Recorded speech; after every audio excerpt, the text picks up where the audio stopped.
Well, good afternoon, dear colleagues. I am Mantas Tamošaitis, and I'll chair this second session of ours.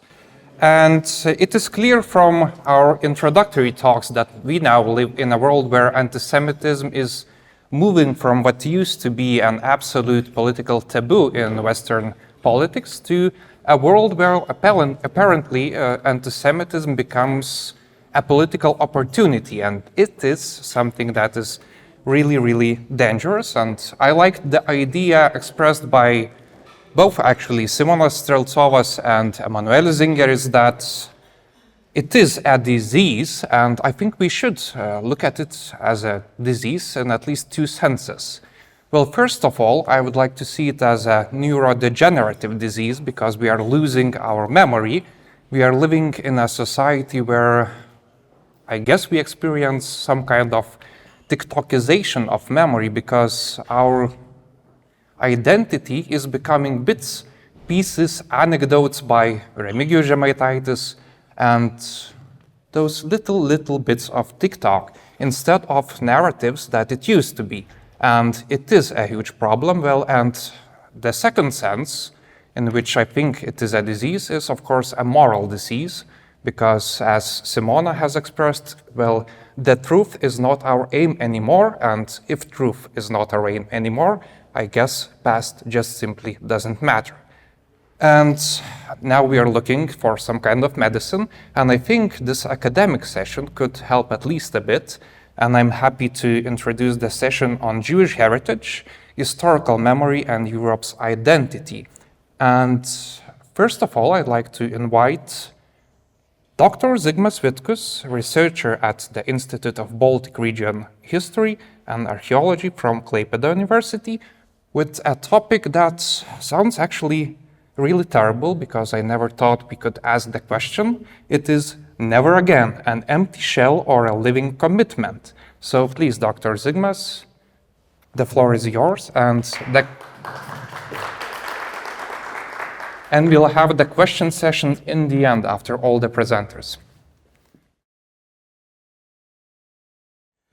Good afternoon.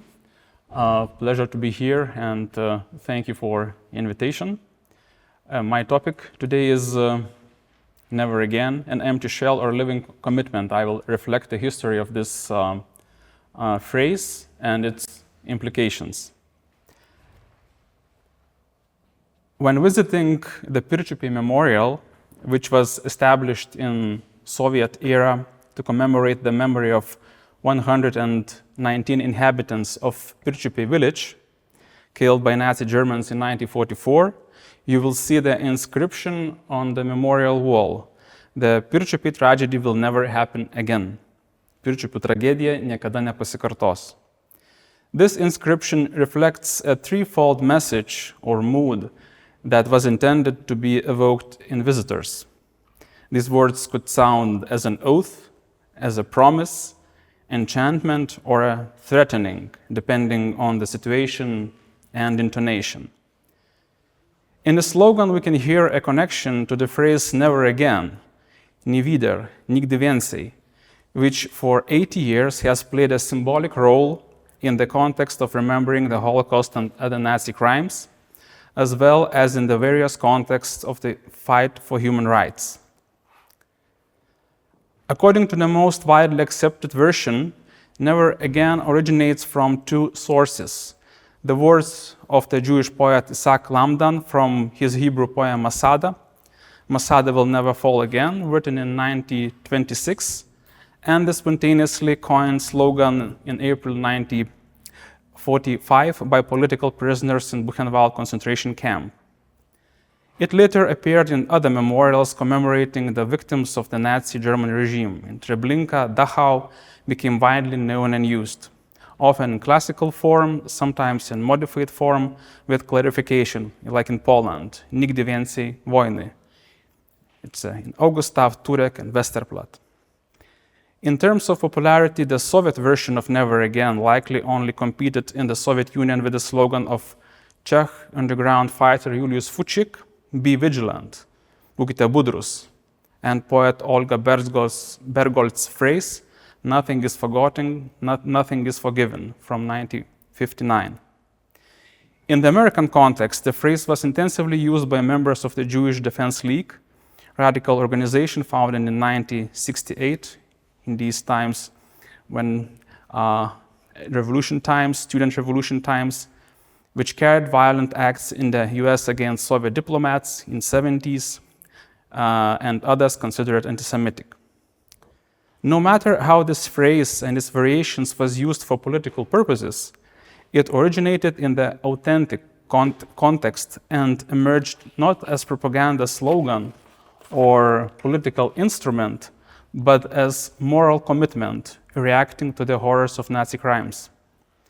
It simultaneously symbolized the hope of a new beginning, which was solidified by the United Nations Declaration of Human Rights and the Convention of the Prevention and Punishment of the Crime of Genocide in 1948. In one of his late conversations, widely known Holocaust survivor and writer Elie Wiesel expressed the meaning of never again in this way. Never again becomes more than a slogan. It's a prayer, a promise, a vow.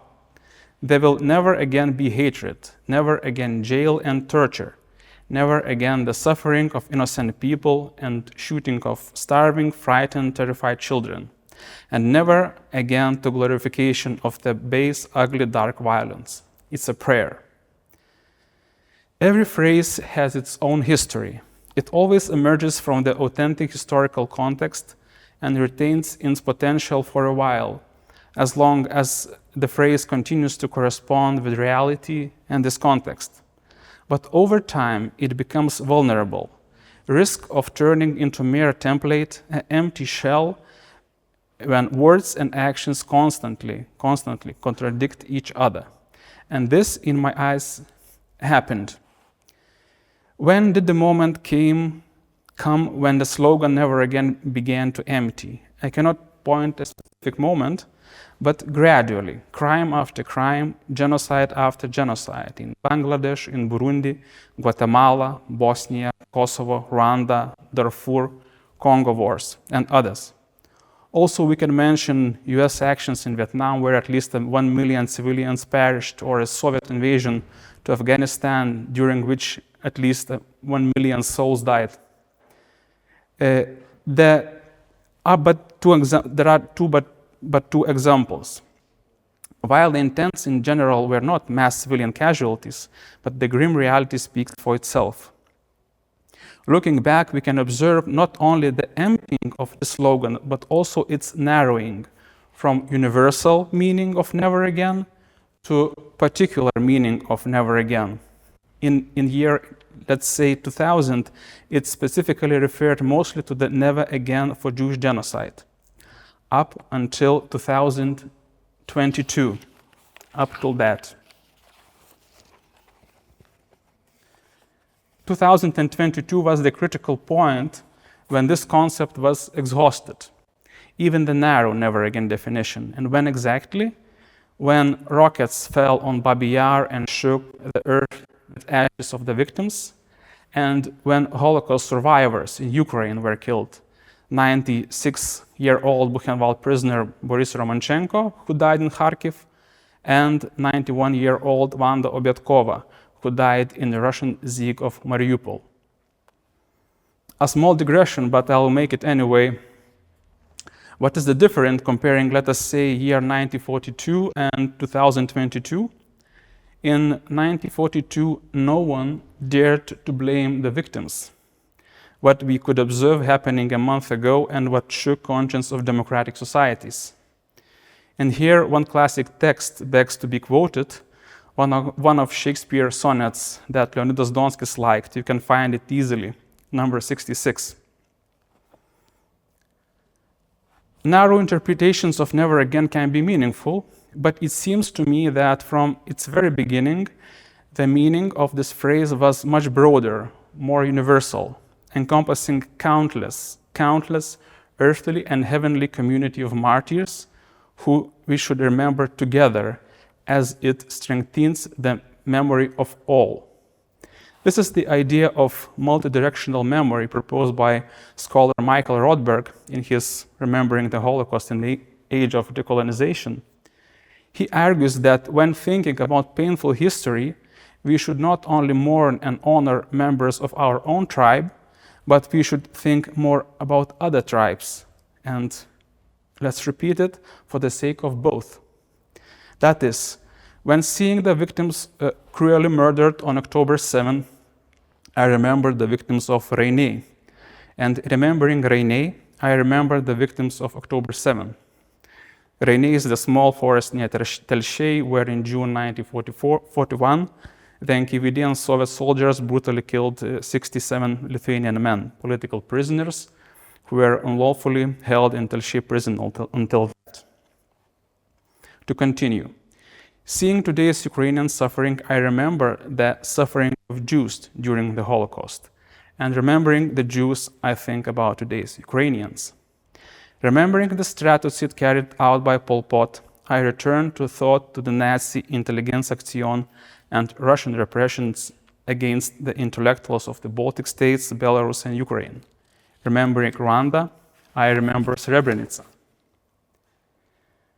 This is a community of those who suffered a lot, which some interpret as being discussed in the book of Revelation, another classical text. Now I want to turn briefly.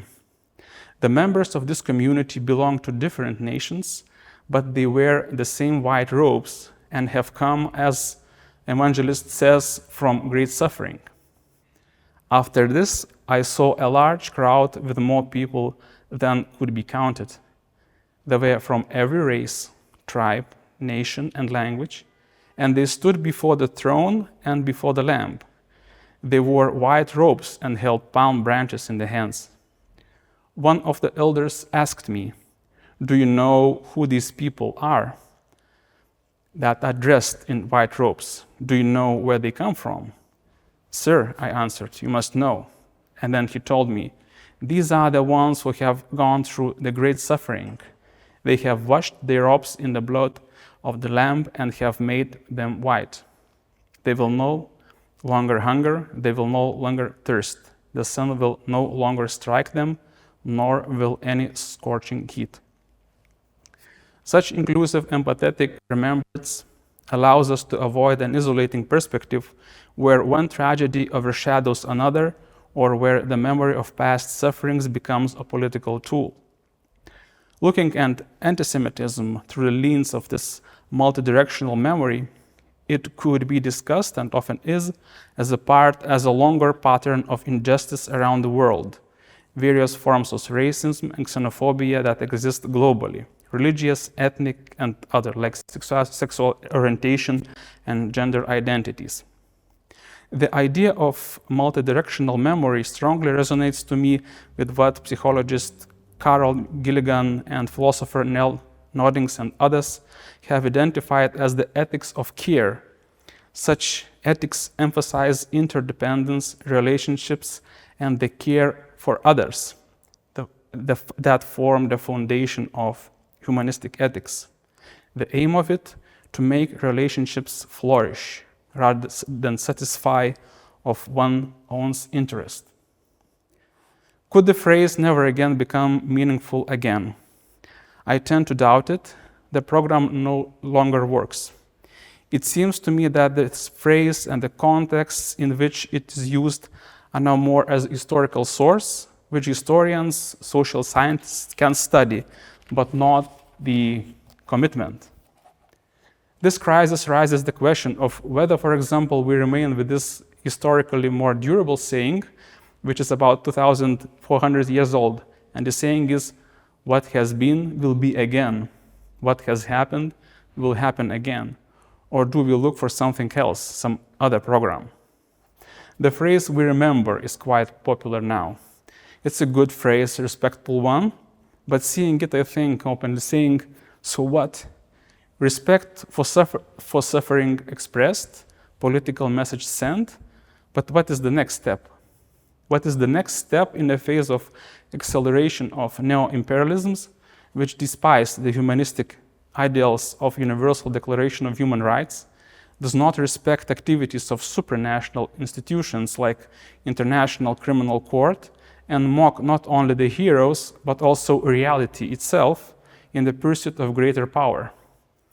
As genocide scholar Rudolf Rummel wrote, power kills, and absolute power kills absolutely, having in mind when power is completely unchecked, the potential for discrimination, violence, and under certain circumstances, mass killing becomes limitless.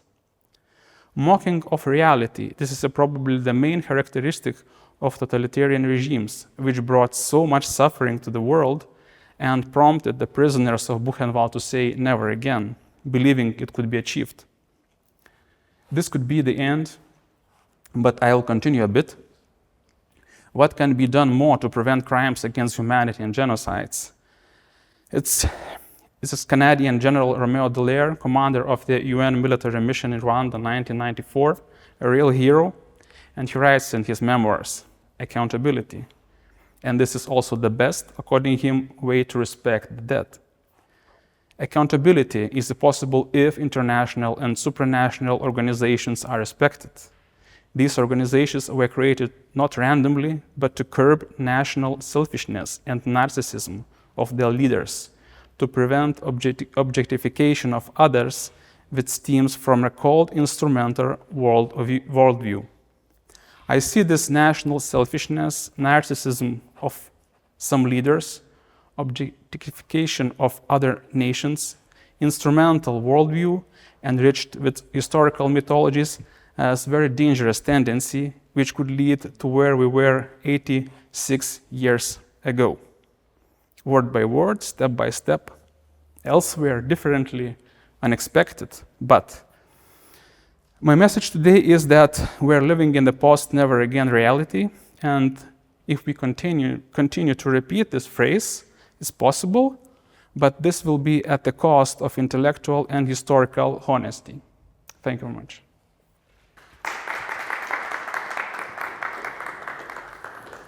Thank you very much, Dr. Zigmas Vitkus. Now, if you do have questions for Zigmas, please write them down. You can ask them at the end of this session.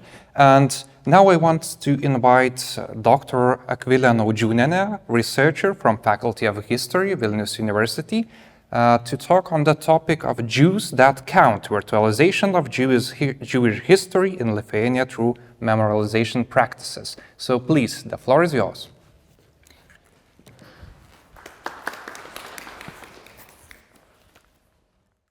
So good afternoon, everyone. I'm very glad to be here today and to share my perspective on Jewish heritage in Lithuania nowadays and what is happening with this heritage at the moment. So the title of my presentation, as you see, it's rather provocative as I use the term Jews that count. And of course, in this talk today, I use it skeptically and with great critique of the process of virtualization that is happening right now. And what I want to tell as a disclaimer first, that this title, Jews That Count, does not come originally from me. It was influenced by a book by David Baddiel, and the book is called Jews Don't Count. This is a critique published in 2020 in UK.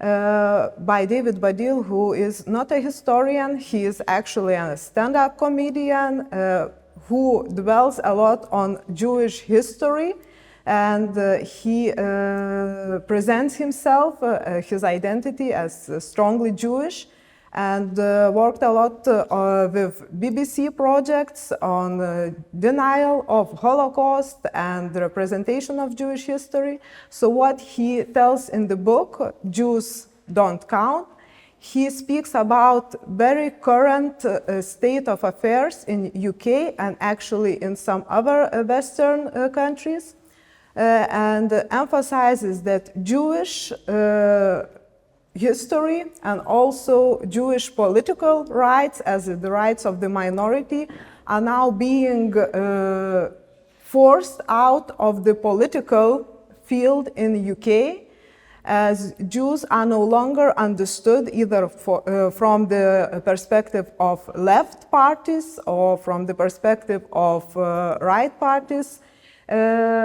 parties. They are no longer understood as a minority. They have been presented with a status of powerful somehow imaginary, and he critiques this elimination of Jewish discourse as a minority from political affairs. And why I use this title today for my presentation is because I see a rather different process in current Lithuania. We cannot compare our situations with Jewish heritage and Jewish political involvement with UK's case, but we can talk about how Jewish memorialization became a process of virtualization. And what I mean of virtualization, it's not something that we usually see as digitalization process. It comes from the perspective of researcher Ruth Ellen Gruber, who for decades researched the ways in which contemporary non-Jews in Europe relate to Jewish culture in countries like Poland, Hungary, etc., and where more than half a century after Holocaust, few Jews live today. So the main focus of Gruber's research is how they use Jewish culture at the times to create, mold, or find their own identities in different Eastern European countries. And so virtual in this case means that Jewish history mostly is presented not as it existed before, not as a historical reality, but it has created a new authenticities. It presents still things, places, or experiences that were real one day. However, it is important how these things or places or people, in the case of my presentation today, are represented. And historical reality actually becomes historical fantasy in a way that real history is transformed to images of Jews, not real stories of Jews. And so my first point, which I want to emphasize today, is that in Lithuania's case, we have seen in recent decades a lot of memorialization practices of famous Jews, and of course that's nothing specific to Lithuania. Usually memorial plaques, monuments, street names are given to various famous people. But what happens in the case of Jewish culture and history in Lithuania, that those famous people who are receiving these memorial plaques or monuments and whatsoever, they are usually not related to Jewish history locally in any point, or sometimes are not related to Jewish history at all. And I think my first example illustrates it, the extremes of it. While various famous people become the representation of local Jews. And firstly, we have the case of memorial and stage to Louis Armstrong, very well-known jazz singer in the world. I think everyone has heard something from him or about him. And he became a face of Jewish communities representation in Vilkiya. Why does it happen? Because the family from Vilkiya family of Komarovsky, they came to United States at the end of the 19th century. They emigrated from that day Russian Empire. And when they were living in New Orleans, they adopted, or there was no official process, but they taken care of the young Louis Armstrong, who suffered from poverty at that time. And they encouraged him to continue his music career. So what happens now that when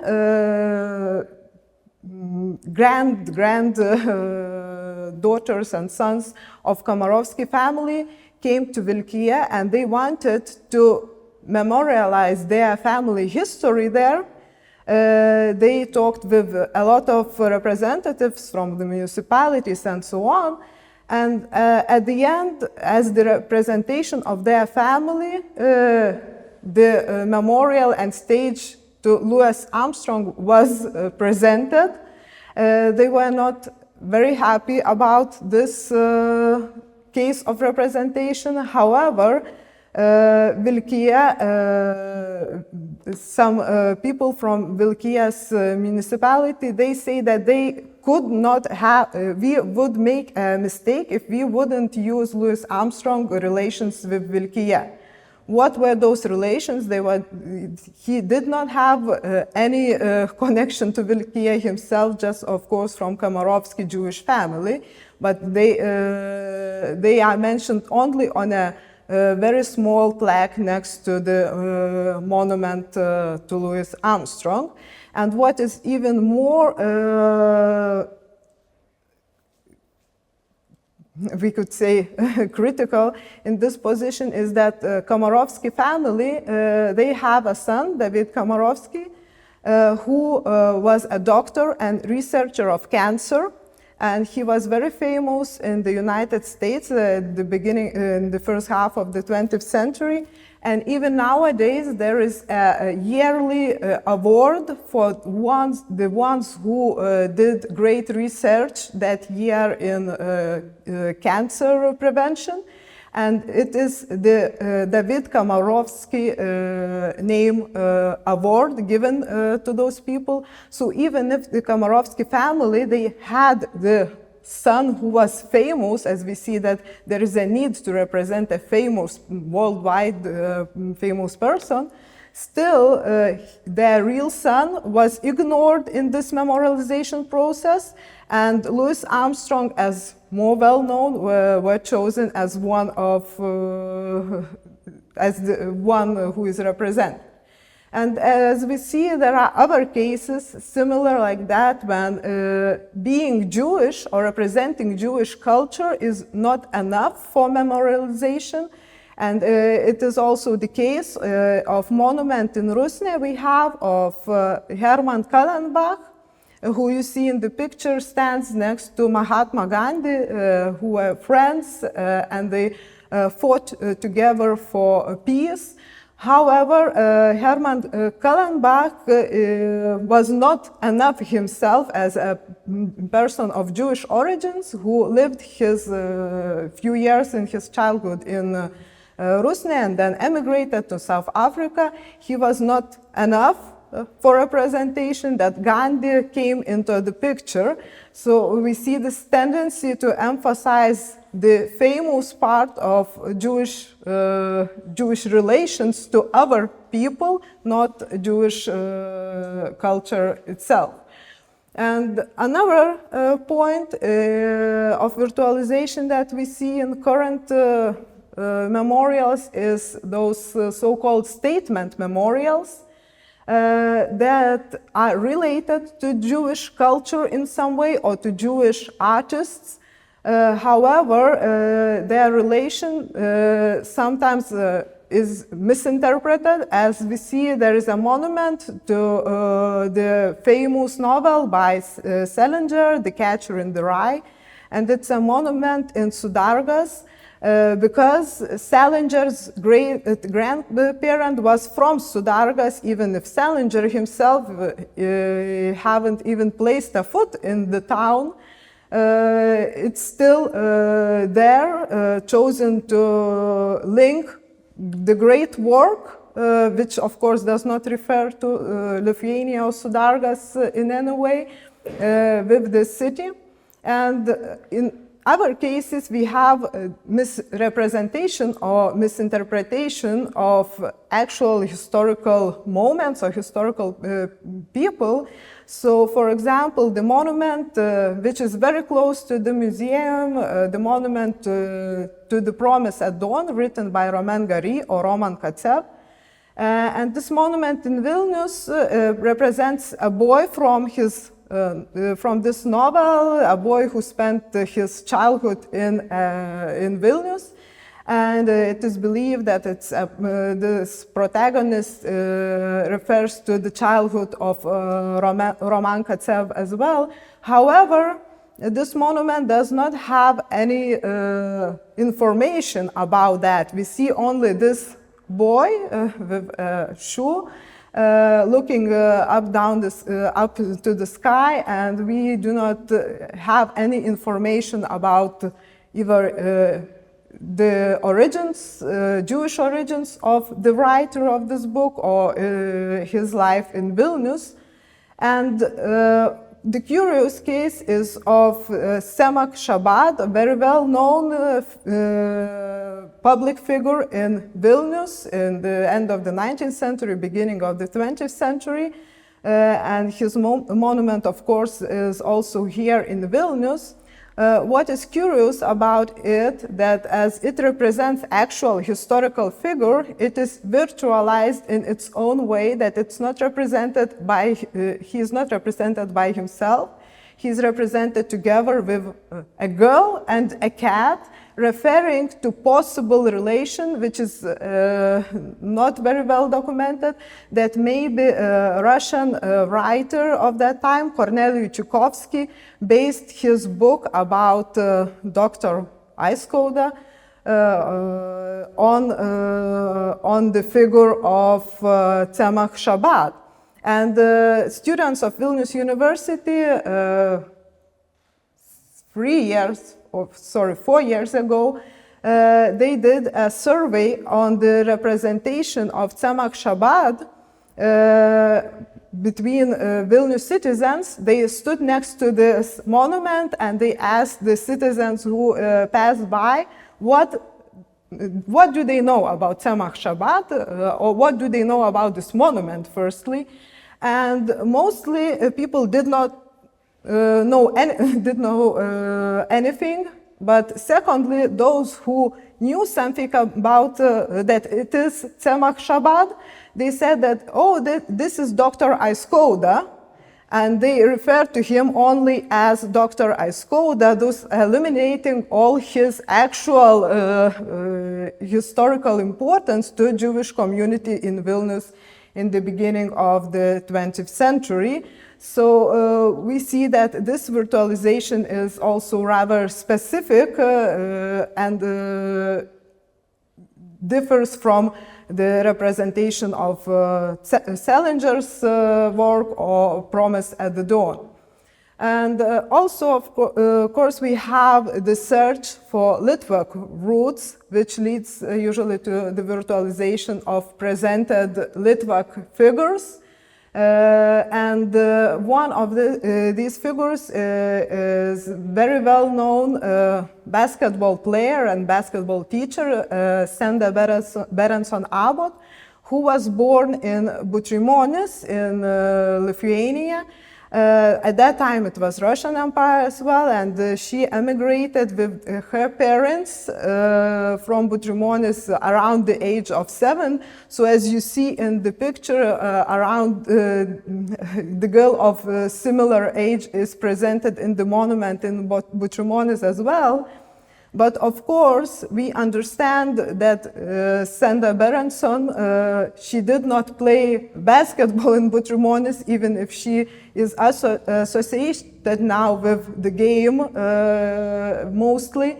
And thus this representation also creates a historical illusion which links Senda Berenson's childhood in Butrimonis with her later experience in the United States, where she started teaching basketball and playing basketball herself. And also, of course, there are numerous cases like that of searching of Litvak roots. We do not have to look further than in Vilnius, where we see the monument to Leonard Cohen, a very famous singer, which also, of course, has Litvak roots. However, it is unclear every time why certain person is chosen with Litvak roots to be represented, except from the fact that the person is famous. And one of the last examples of the many virtualization practices is diplomatic virtualization, and I have already spoken in some other events about the case of Chiyunė Sugihara and its memorialization, which is divided between Vilnius and Kaunas, and we rather see a competition of representation of Chiyunė Sugihara, as of course he himself is not a Jewish person, but he is strongly related to Jewish history during the Second World War and represented always in the context with Jewish history of the Second World War. It is important to note that how his image is used or reused. So one of the aspects is that even if Sugihara, he resided as a consul in Kaunas in 1939 and 1940, he was not in Vilnius, he was not related to Vilnius whatsoever. There are a lot of memorialization practices now of him in Vilnius. We can see the street of Sugihara, 2 monuments dedicated to Sugihara, and also the Sakura Park related to those to one of those monuments and Sugihara history. And all these memorialization practices, they are supported both by Vilnius municipality and Japanese diplomats who are enforcing this representation of Sugihara, we could say out of place. Not in Kaunas, but in Vilnius. And in Kaunas, of course, we still have historical places related to Sugihara, and there are a lot of forms of representation of him there as well. However, Sugihara becomes divided between those 2 cities, and there is no uniform narrative of Sugihara's history, and of course Jewish factor is usually just the secondary one in representing Sugihara's history, and it is important to know that he is one of the most represented Raiščius among the nations, one of the Raiščius among the nations in Lithuania, as there were many, as we already heard today, and I believe you already knew, many people who received the name of Raiščius among the nations.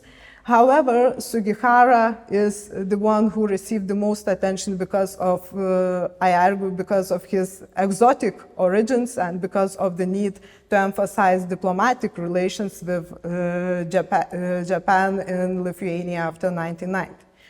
And we can see a lot of better, I would say, examples that do not qualify as virtualization of Jewish history and culture in Lithuania, where historical reality is better reflected. And what differs in these monuments, and I have put some examples there today, a monument to Chaim Frankel in Šiauliai, a monument to Vilna Gaon here in Vilnius, or commemorative plaque to Benjaminas Zuskinas in Panevėžys. These all monuments differ from others presented with one main aspect.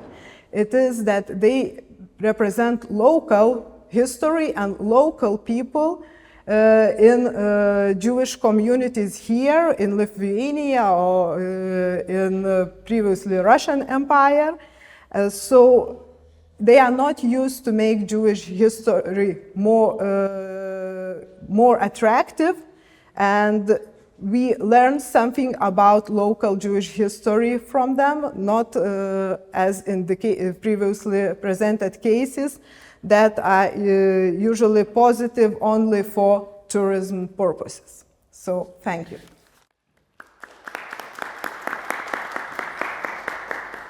Thank you, Dr. Akvilė, for this harsh take on our cultural memory representations. I always somehow tended to see those visualizations of memory as kind of a lamentation to the lost potential of our interwar state and the citizens we have lost during the Second World War. But I think you will definitely have some questions. And last but not least, we have also interesting topic, as we have been talking before about anti-Semitism that grows on stereotypes, anecdotes, and so on. But this is not the only anti-Semitism that we see in the world today. And I would like to invite Algirdas Davidavičius, teacher of ethics, philosophy, and Jewish traditions, Masoret, at Shalom Aleichem ORT Jewish Gymnasium. And his topic is educated anti-Semitism, why knowledge alone is not enough to tackle it. So thank you. Thank you very much. Yeah, so while the technical issue is solved, I want to thank you for being here, everyone. As for a teacher, it's very important to see a lot of learned and sensitive people giving time to this, for some overstretched, for some boring topic. What is else to say about that? We tell a lot of stories, we have a lot of information, a lot of education about that.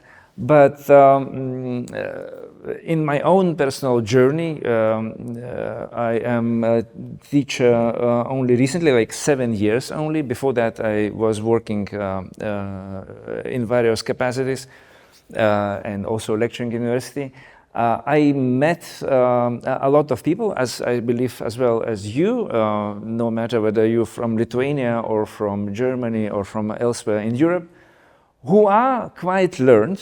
They are, I don't know, they have degrees, or they themselves are working in education or science, and in a kind of irrational, very strange way, they share and repeat anti-Semitic tropes, anti-Semitic information, and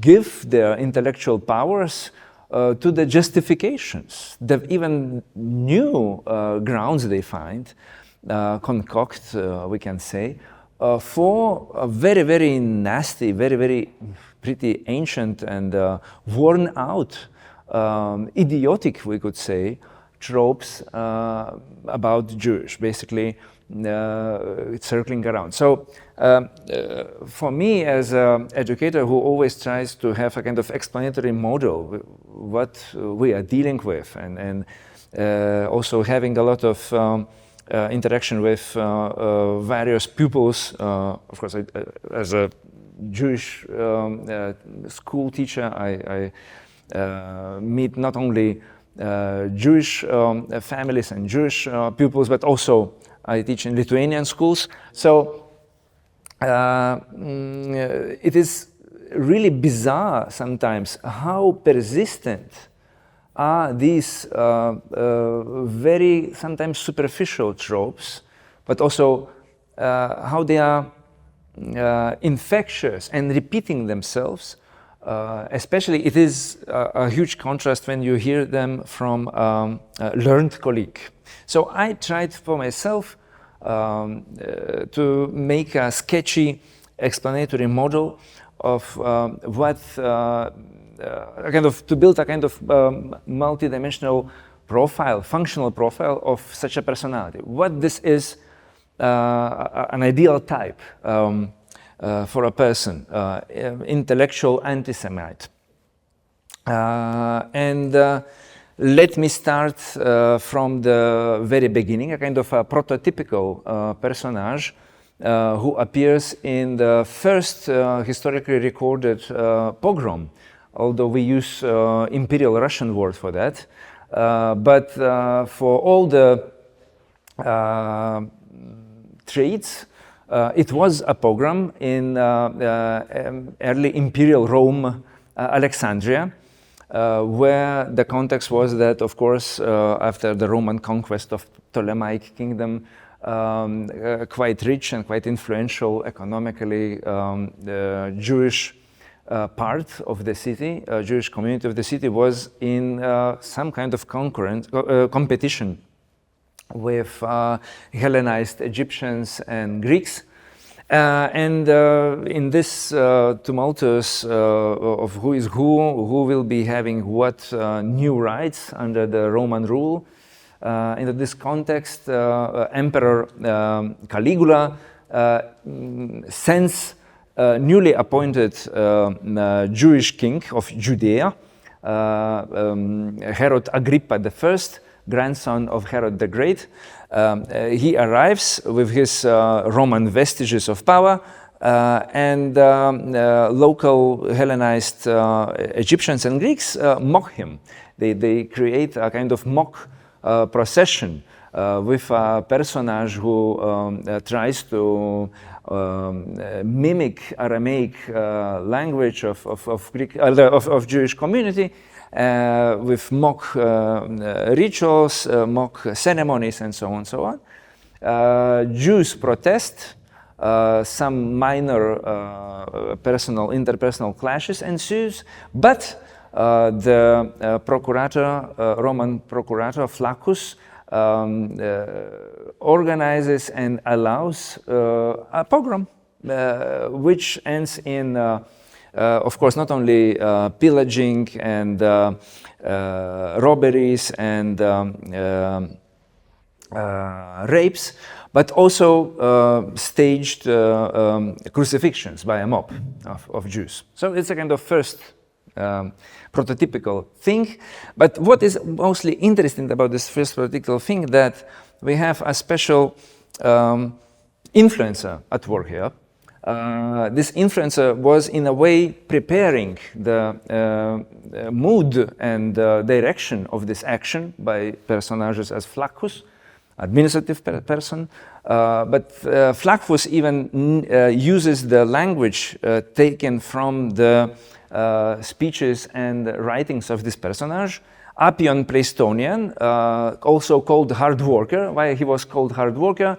He was one of the most prominent in the time throughout the Greco-Roman world experts on Homer. Yeah, so which was very, very prestigious thing. Yeah, at that time. Like, you know, like being super expert on Goethe or on Shakespeare and so on and so on. This guy also wrote a lot of pamphlets, but especially a huge compendium about the antiquities of Egypt, Aegyptiaca, in which he specifically somehow, by speaking about Egyptian rarities and Egyptian antiquities, he especially also gives treatments to Jews. Jews, in his view, are totally foreign, of course, to Egypt. They are kind of not only foreign, but they are misanthropic. They are not loving, you know, the local population. They are economically trying to subvert Egypt's markets to their corrupt profit. And also, he is actually the first known author of a blood libel. He also says that he knows for sure from various personal sources that in Jewish temple in Jerusalem, which is not only not in Egypt, but also in a way Jewish temple party, the Sadducees were always in opposition to Alexandrian Jews, for that matter. Yeah, because they treated them as too Hellenized, too Greek. But no, it's no problem for Appian. He says that in the temple on Pesach, Jews are hunting for non-Jewish, okay, Roman or Greek or whatever, youths, young boys mostly, and using, of course, their blood in their Pesach rituals, in secret parts of the temple that are inaccessible. Kind of this, for Greco-Romans, it was always this Kadosh Kadoshim, the inaccessible parts of temple were always a matter of fantasy. What is there? I mean, there are no statues. What is happening there? So Apion knows what happens. There are, of course, the bloody rituals of the Jews.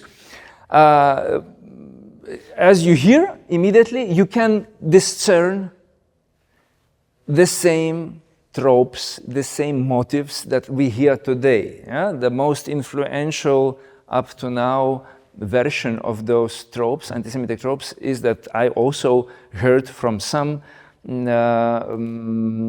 young people in this city recently, quoted to me, is of course the late 19th century Russian anonymous intellectual concoction, the Protocols of Elders of Zion, which is non-trivial and a very, very literally masterful piece of concoction.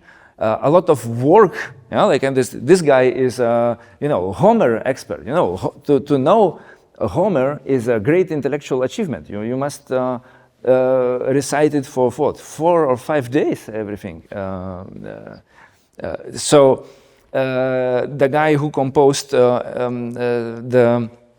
with his bio-GPT power, elders of Protocols Elders of Zion, also used some various pre-existing French sources, but he created a very, very influential piece that is quoted, also to my face recently, up to now. Don't you know? We are reading. People said to me, don't you know that you rule the world? I mean, look at me, I said. If I would rule the world, wouldn't they be here with you? So I tried to make a very crude, very sketchy map of historical development of intellectual rationalizations, intellectual developments of anti-Semitic tropes.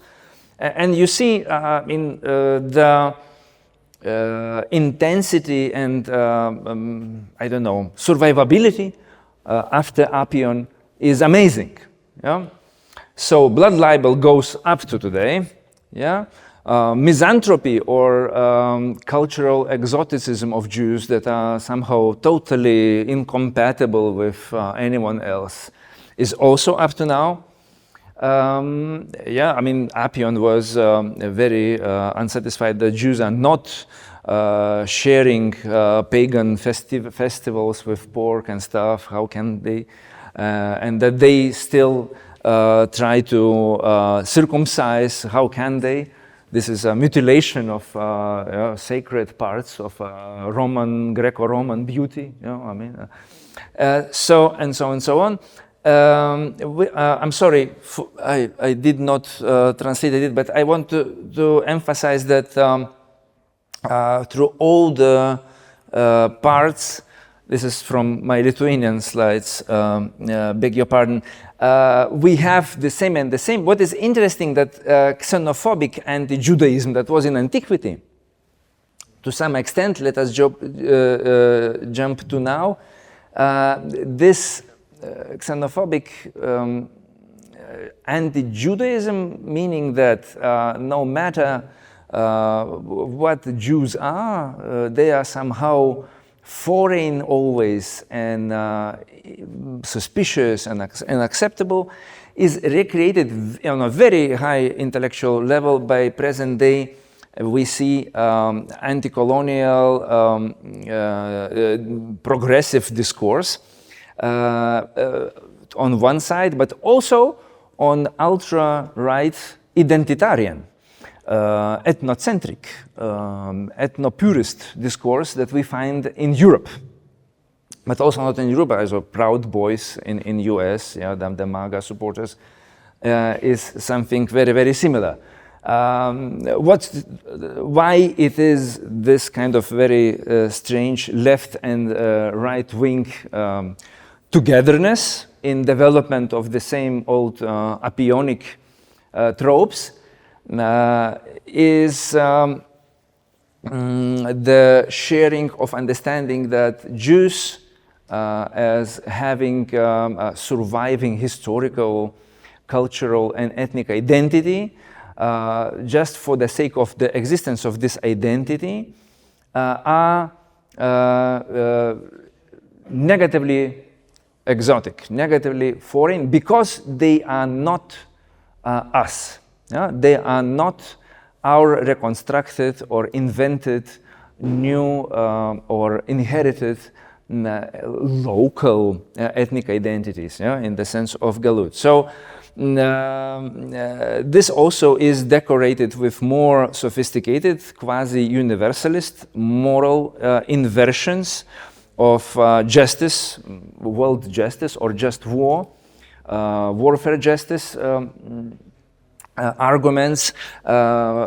Somehow Arab-Palestinian identity is better, it appears, than Israeli-Jewish, for example, right? So kind of not only anti-Zionism is now, because we have, for the first time from Apion times, what is also connect us to Apion context is that we have for the first time again a functioning state, Israeli state, Jewish state, in roughly the same areas. And I tried to summarize this profile of intellectual anti-Semite as let us call it Apion the hard worker effect, because you must employ your erudition, your imagination, yeah, your cultural prowess, yeah, to concoct those things and to display them as realistic. So you must be a scholar or have some kind of epistemic competence. Even better if you are institutional worker. Apion was, for a time when he was influencing 38 AD pogrom, he was head of Library of Alexandria, which was at the time the paramount scientific institution in the world. Yeah, so you also must have a context of identitarian, yeah, identity-based traditions of mistrust towards foreigners, and now especially, of course, if the Jews are around, the Jews. And also, you must be yourself sensitive to the xenophobic reactions, not keeping them in check. Treating those xenophobic reactions as normal, objective, inevitable, rationalizing them out, not confronting them from your learned universalism positions. Yeah? So to give you an example, I have a former colleague.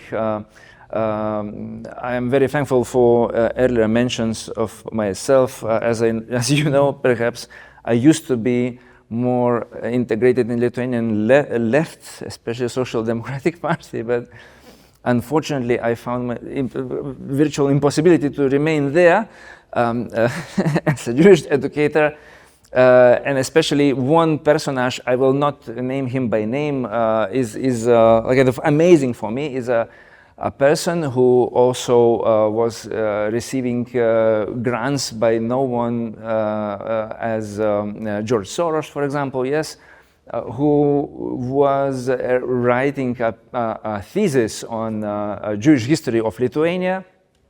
Nowadays, it's one of the most vocal Palestinianists, let's say, in the sense that, of course, everything that is connected, Jewish and connected to Israel, is a very, very suspicious and morally corrupt, against the universal values, yeah, and against the, of course, vice versa, yeah, the absolutely normal right of, for example, Hamas to be treated as freedom fighters. So this amazing kind of transformation of a person who quasi should know, shouldn't understand what the, I don't know, galut, yeah, the diaspora history is, and what anti-Semitism is. Recently published on YouTube a video in Lithuanian on their channel that says that, look, we are accused of anti-Semitism, but what is anti-Semitism?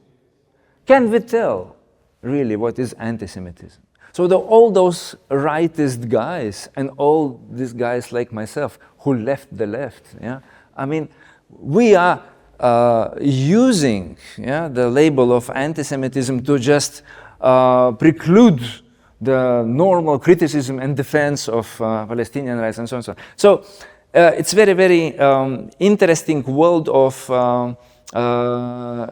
super inversions, moral inversions. Yeah, the white is black and black is white, what amazes me that there's this recurrence and desire, the emotional power of those transformations of intellectuals who really know, their history, into the quite articulated anti-Semites. So, as you know, there is this very widely used gradation scale of xenophobic oppression reactions from just attitudes and speech acts up to genocide, organized extermination. So if we would say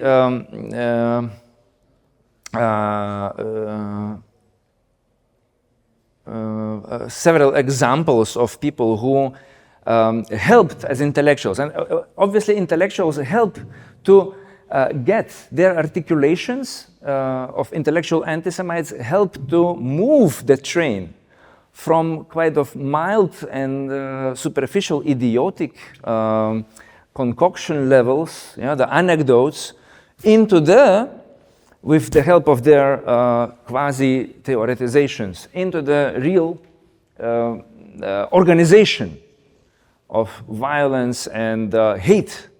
Yeah?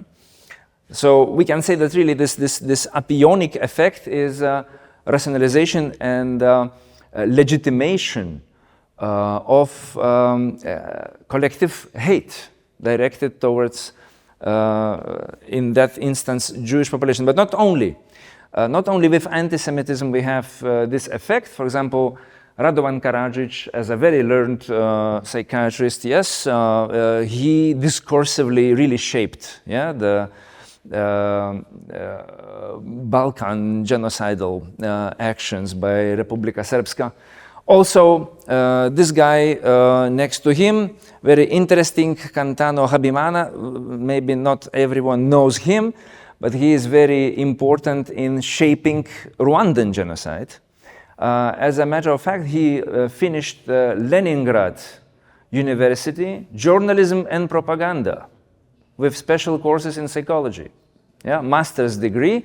He was about to begin doctorate, as also, for example, Yasser Arafat in Moscow ended his doctorate while making connections between pre-war Nazism and Zionism. That was the matter of his dissertation. Habimana was the main articulator of genocidal instigations by 1000 Hills Radio that proved to be instrumental in starting the genocide. So as you see, this effect, epionic effect, is not only in anti-Semitism. What makes special thing with anti-Semitism is, of course, the persistence, historical persistence, and really survivability and proliferation of this with new and new intellectual language, new and new intellectual discursivity of those the same old tropes. So if we see, if we want to understand in which particular process, in which particular aspect of our darker potential, our collective potential to harm the other, the weaker, the different from us, xenophobic or heterophobic violence potential, in which part xenophobic intellectual, in that case anti-Semitic intellectual, where are they playing the most part is of course in the part where there is already a potential before that of feelings, no? Of mistrust, hate, and exclusion, right? Distance with the others. Yeah, so various persons are explaining this. First of all, we all have this xenophobic potential as much as we are dependent on our small groups, as much we have a kind of very emotional connection to our groups, as much we have as well a darker potential to dislike and being disgusted by others. So the oxytocinic paradox. Yeah?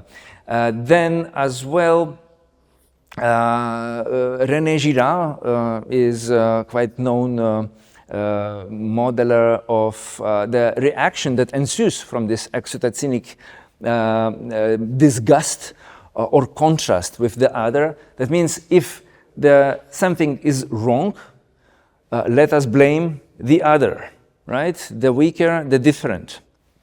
So the scapegoat effect, but I don't like the scapegoat metaphor because it's also, for some reason, not very informed. It comes from, of course, the Tanakhic context, from the Temple Judaism context, yeah, the ritual of transferring, yeah, the problems of Jewish community into a goat and leading him to death in the desert. But this ritual was actually specifically invented by Jewish tradition in order to supplant and humanize the very much persistent ritual of human sacrifices in Middle East, in ancient Middle East. Especially children, right?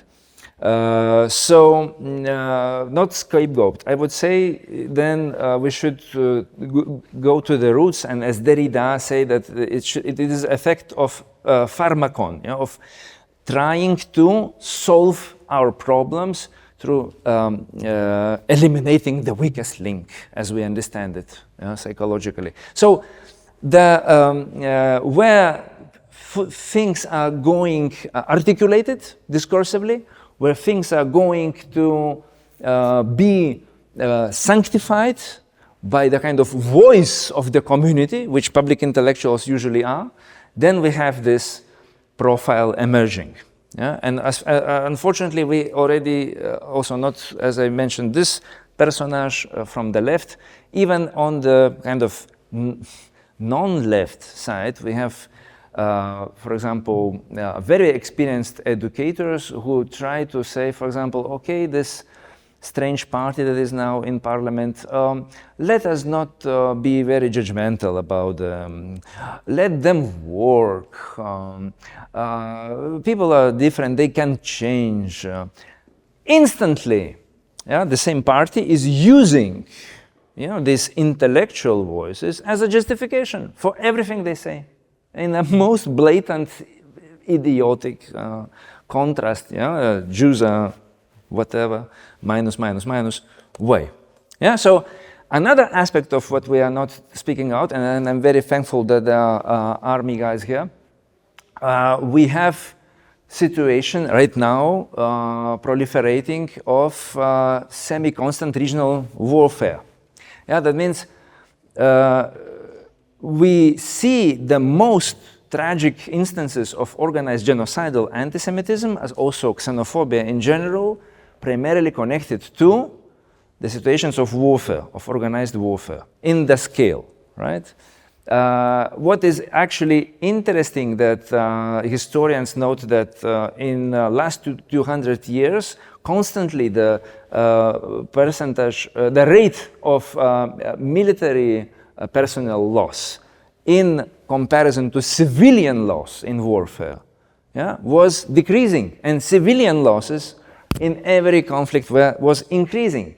Part of this civilian loss is, of course, always connected to xenophobic violence, which is very, very ancient and old.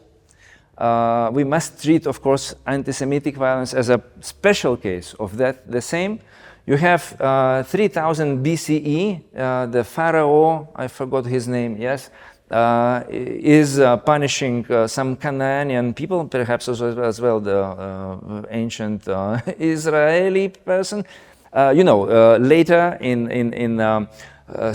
end of second century BC, second millennium BC, Pharaoh Merneptah was proudly saying that he eliminated the seed of Israel. That is actually the first historical mentioning of word Israel. Look at us.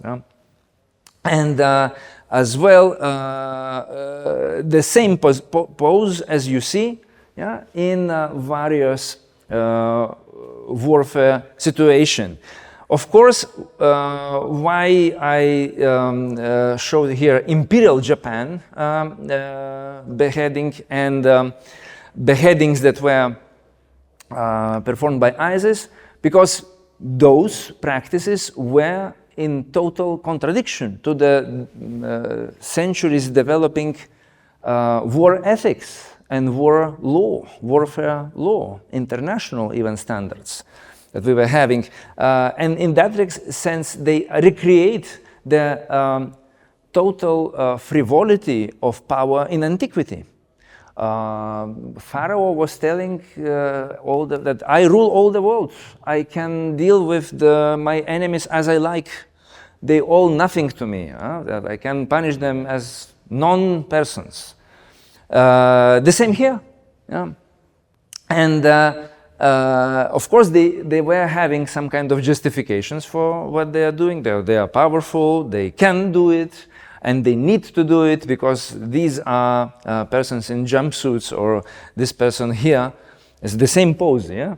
Non-persons or vermin, yeah, so dehumanized persons. But what is also important here that this organization and justification of most crazy xenophobic discourses that are used in aggressive warfare, not defensive, yeah? Aggressive warfare, especially now commands for us in Europe, especially in that situation as we are, to very much be careful about our own theory of war.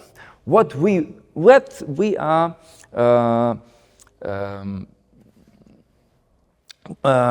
fighting for. How and for what are we prepared to die in battle? Everyone. And the most pernicious and xenophobia-friendly way of understand the war is, of course, the total war idea that all the civilian population is undistinguishable from combatants and must be dealt with accordingly. So this is very, very important, I think, in our context. I'm afraid that what can I say as a citizen of this town, as an educator, that I have increase of anti-Semitic tropes again around me when the war started. Yeah? So all this also shows that this polarization, this desire to punish the other, and to feel, as Girard said, catharsis, yeah, the relief of punishing the other, is rising. So at the end, I want to just say a very, very blatantly absurd, unanswerable questions.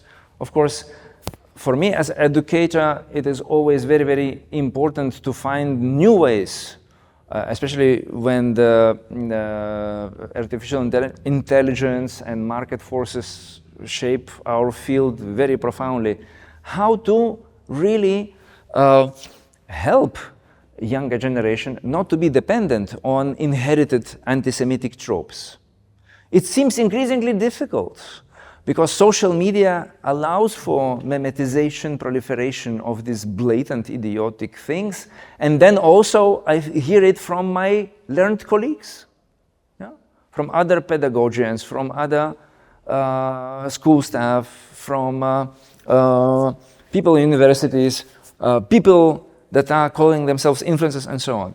Public administration-wise, I mean, can we devise not only curricula, right, but also I don't know, behavior limiting or behavior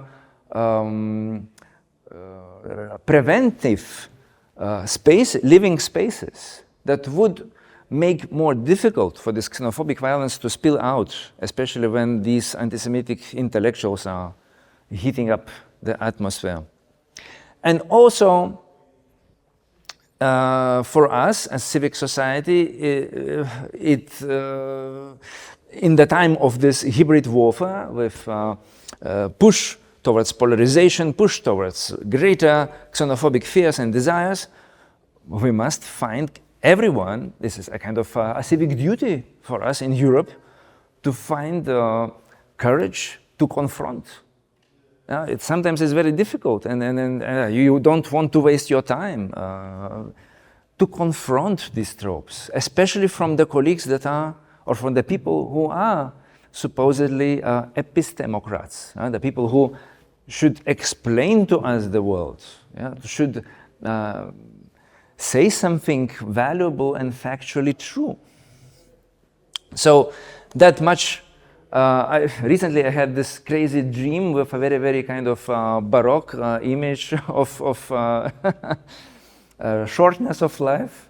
So Canva AI gave me this picture, pretty accurate. I am amazed. I want to invite everyone to collaborate. I need your help, and every teacher here needs your help. Thank you that you are here. I hope that this event and these discussions will become regular, because they absolutely are needed right now. Thank you. Škojas.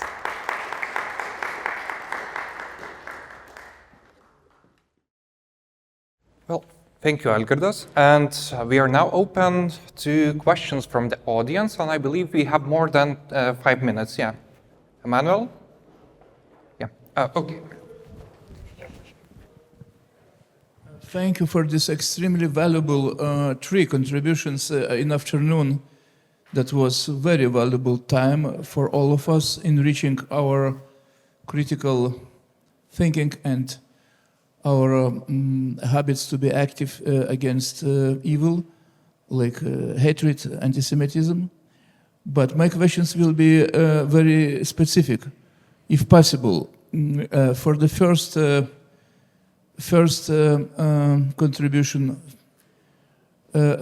you said that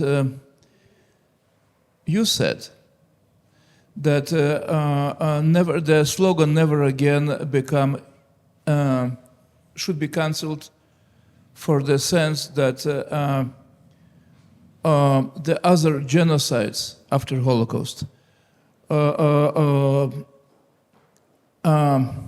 disperse this Nimmer wieder oder never again, disperse this context not to be repeated, the consequences of Second World War in form of Holocaust.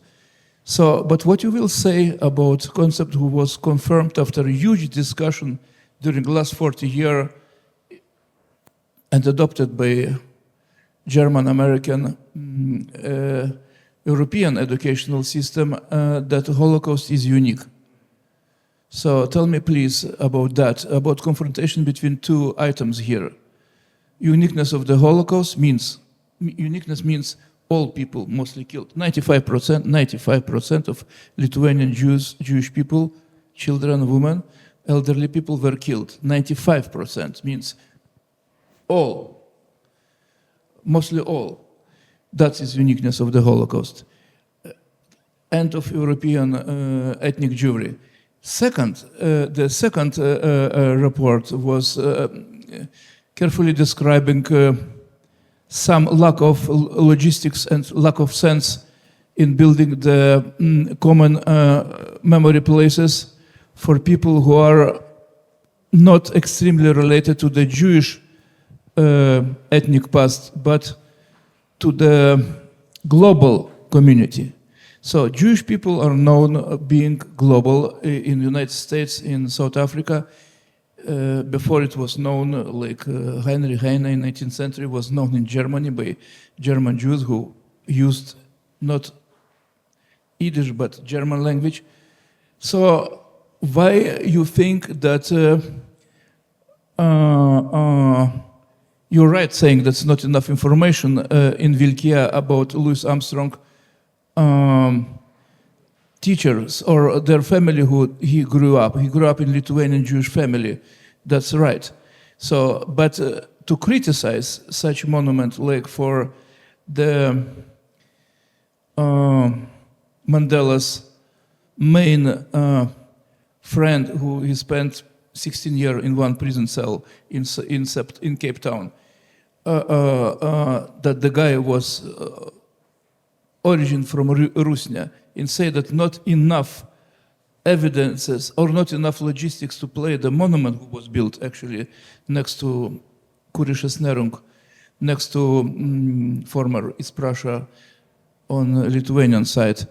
So you can explain why you have no logistic to have a monument for the guy from Lithuania who were a martyr and he fought against racism.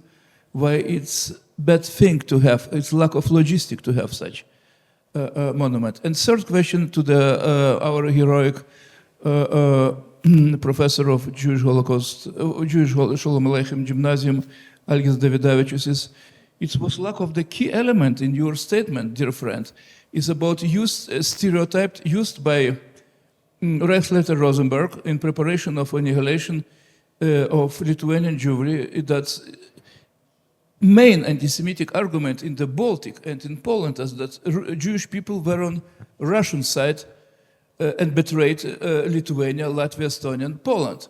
That is the main issue I'm facing now in this leader of anti-Semitic leader, Mr. Žemaitaitis, and other things during all my life. I am listening to the condemnation of the Jewish people that they crossed the border, and when after signing Hitler-Stalin Pact, Molotov-Ribbentrop Pact, Baltic states become dominion of the Soviets, including Finland, and they become a fifth column of Russia. Until now, we have such key stereotypes created fantastically by Reichsleiter Rosenberg in Lithuanian language, by massive propaganda in Third Reich documentary films. Jews betrayed Poland, Jews betrayed Baltic states, and were on the Russian side. So tell me why it was not mentioned this line among the main anti-Semitic arguments who are now in our Baltic states. Please, I'm sorry. I'm sorry for this hard question. Thank you very much for the question. I think that Holocaust is unique without any doubt.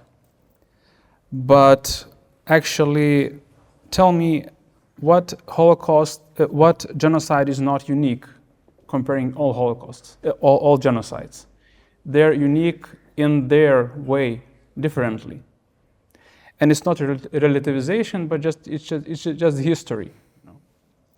And I think that, like Raphael Lemkin, who looked at the Jewish genocide as a part of a longer pattern of injustice and violence around the world, So this position does not diminish somehow this importance and uniqueness of genocide. So it's unique, but in different way than others. That would be my position, I think. Can I say something? Like, as a German soldier, talking about Holocaust, and the other in a sense, there's no way to reason. Right? So because you got the Holocaust, and you start to finish the sentence with saying, it's not allowed to do that. There's a problem to do that. Like, as a German, I understand how to say it. So to repeat it as the German soldier, like, wir allowed Lithuania to protect freedom. You start the sentence with Holocaust, and then you start in the same sentence, it's not applicable. Right? So it's from German perspective, or European perspective, don't do that. Whatever it is, it's not applicable. Thank you.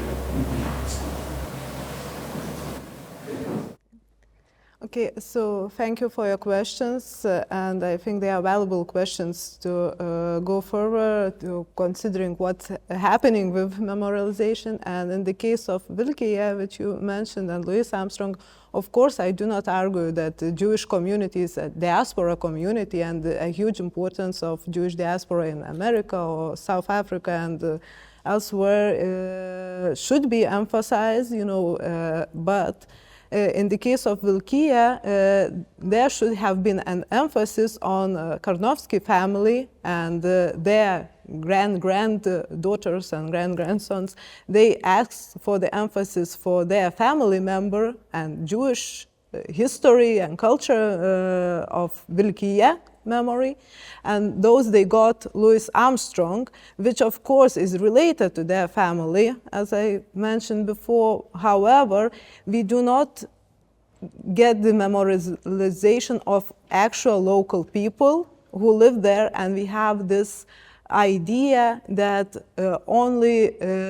they are worthy only of their relation with Louis Armstrong, which is actually absurd, and also regarding the Hermann Kallenbach in Rusnia, I want to emphasize that what I wanted to highlight is that he himself, with his works, with what he did, should be enough for representation and memorialization, that putting Gandhi in Rusnia in very unfamiliar cultural landscape for him. Of course, we know that Gandhi was never there and that he worked with Kallenbach in South Africa and in very different capacities.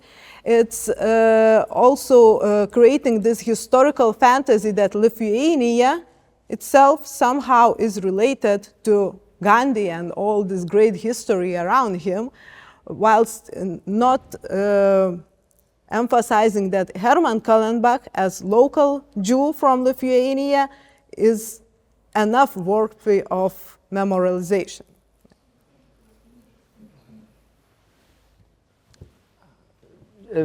Just one reaction. Thank you very much for this very focused question. Actually, I had a choice while preparing this, especially last presentation. If I would go as well into the content of the intellectual anti-Semitism, the tropology, to map it out would require maybe several hours at least. I mean, there's a lot of material. And so I was trying only to pick several trans-historic, diachronic elements, but of course that would be for the next time one of the main, I think, topics. People should be educated and to know this map of what anti-Semites are usually saying and how and why. So this is actually a huge topic. That's why I was not, but you are right, we must talk about it more, and people should be informed about the idiosyncrasies, the idioticness, logical fallacies of this thinking, like educated in conspirological variety of flat earth or whatever things. So. Just want to make two comments, and let me thank you first of all for this fantastic intellectual journey through almost 3,000 years of thinking. Throughout the presentation, I thought about this title of Julien Bendard, the famous French author of the Trahison des Clercs, the treason of the intellectuals. He referred to other events, but this comes up to my mind, and we have to publicly demand much more also ethical clarity from both the left and the right intellectuals. I am hesitating to use this expression because they are not intellectuals they are propagandists or whatever. The very knowledge they have, the very instruments, intellectual instrument they have, they're not applying even to their own thinking. But this is a big issue, and I'm very desperate to see this new wave of anti-intellectualism in a certain way, betraying the best what we had developed in the European history. It has, you pointed out, it's a double-sided sword. We had this dark side, even of Enlightenment as well, but we have to reclaim that issue, because otherwise, and we see it not only in relation to the anti-Semitic discourse, we see it in other fields and we, for example, representing moderate political forces, we are now very much alert of reinterpretation of certain basic concepts, be it what we call Christian democracy. There's a different idea of Christianity and democracy, which goes way back and has the tendency not of an open society, but of a very narrow, clerical, bound and tribal ethic approach to the issue. So I'm very much concerned about our own intellectual heritage and ethic fundaments of our issues. And what you mentioned in terms of the German discussion, I wanted to point to that, point to this point as well again.